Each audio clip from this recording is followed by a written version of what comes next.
Hey, if you enjoy the stories on my channel, don't forget to subscribe. Your support means the world and allows me to bring you more stories like this one. Thank you so much. Now, let's dive into today's story. I never imagined I'd end up cast as the villain in the love story I once dreamed of living. Yet here I am, clutching a single sheet of paper with trembling hands, reading words that once made my heart feel safe. Words my husband had spoken to me with tears in his eyes on the day we promised forever.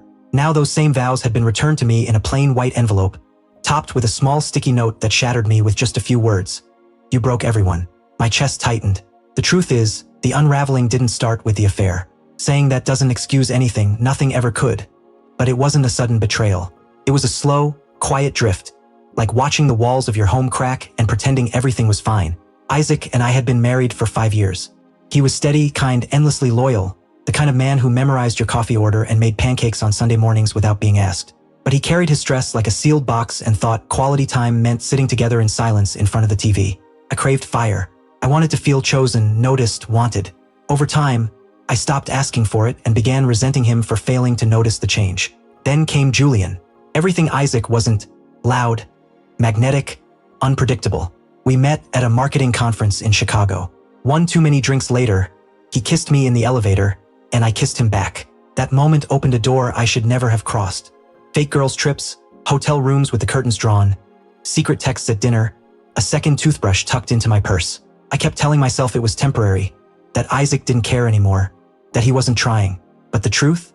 Isaac loved me more than I ever realized. One night, while Isaac slept, I crept into the hallway to whisper into my phone, curled around Julian's voice. Then I heard the floorboards creak. My heart leapt. Isaac was standing there, silent, staring. He didn't shout, cry, or accuse. He just looked at me like a stranger wearing his wife's face. Then he turned and went back to the bedroom. The next morning, he was gone. The house was spotless. His keys were missing. His wedding ring sat alone on the kitchen table.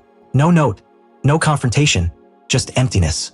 I called, texted, begged, nothing. I went to his office. His assistant said he was working from home. His mother wouldn't speak to me. I clung to the hope that he just needed time, that we could fix this. A week later, the envelope arrived.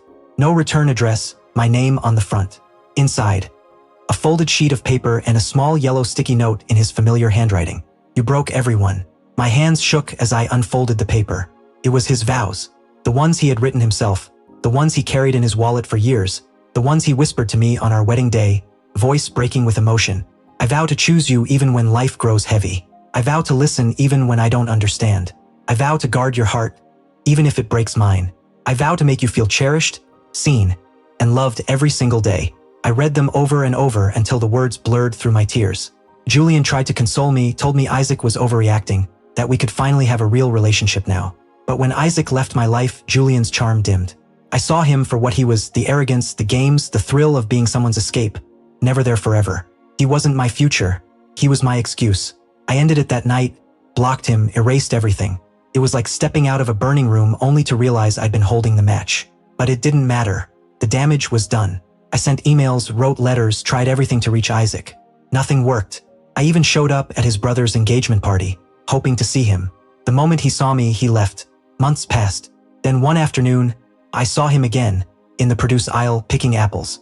He looked the same, but lighter, like a man who had walked through fire and accepted it wasn't his to carry. I froze. Our eyes met, holding each other for a long moment. Then he offered a small, polite smile.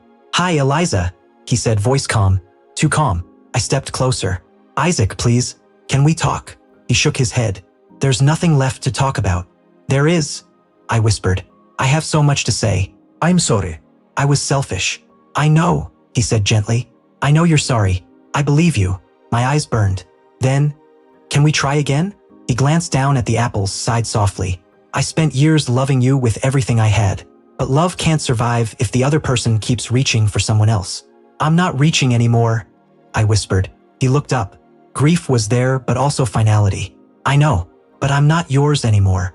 He walked away, and I stood frozen, basket in hand, full of nothing. That night, I read his vows again and again.